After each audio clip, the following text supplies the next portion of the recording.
আপনি বলেন, আমি যদি রং থেকে আপনারা আমাকে বলবেন। আচ্ছা, ঠিক আছে। উনি জানে 7টা, তা 7টা জানার পরে উনি কেন সকাল বিকাল 6টা বাজে এখানে লাইনে দাঁড়াবে? কোনো মানে আছে এটা? এটা দোষ কি আমাদের? দুটো থেকে সিরিয়াল কি বলতেছেন আপনি? বলে দেন। আপনারা এই জায়গায় ঢুকেছেন কেন? আপনার মিঠু ভাইকে এর আগের বারও বই লাগছে, আপনারা এই পুলিশ ওনাকে বই লাগেছে মিঠু ভাইকে। আপনারা এই জায়গায় যা ঢুকাইছেন, একটা মানুষ 4-5 ঘন্টা ধরে সিরিয়াল দাঁড়ায় রয়েছে, আপনাদের চ্যাংড়ামি করতে গিয়ে।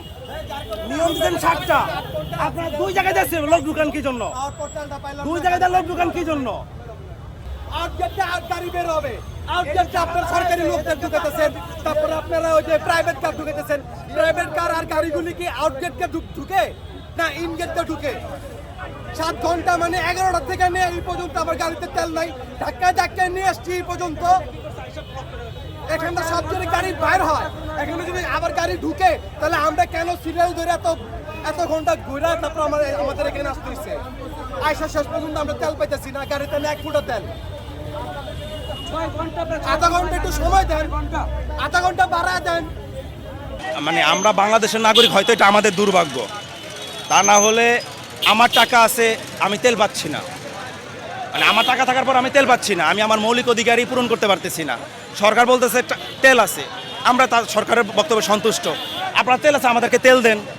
6 ঘন্টা 7 ঘন্টা দাঁড়ায় এখন পর্যন্ত তেল পাইলাম না। পাম্পের কাছে আসলাম, বলতেছে এখন আর দিবে না। নিয়ম কি 7টা?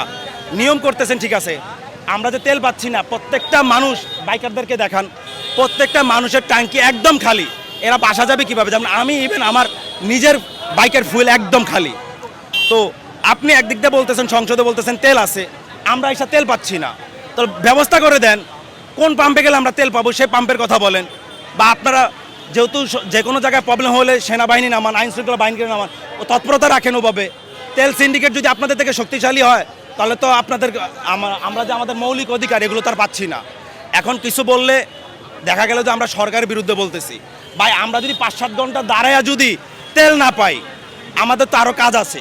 তাহলে আমরা যদি এই কথাও বলি, তাই এরা যদি সরকারের বিরুদ্ধে যায়, তাহলে আমরা সবাই বলতেছি, এখানে সবাই সরকারের বিরুদ্ধে বলবে। নাহলে সরকার যদি এই পাম্পদেরকে ঠিকমতো ধরে, আমার মনে হয় না তেল সমস্যাটা হয়। আর নাহলে হয় তেল নাই, আর না হলে যে বলতেছে তেল আছে, এটা মিথ্যা। আমাদের তেল সংকট থেকে মুক্তি চাই আমরা।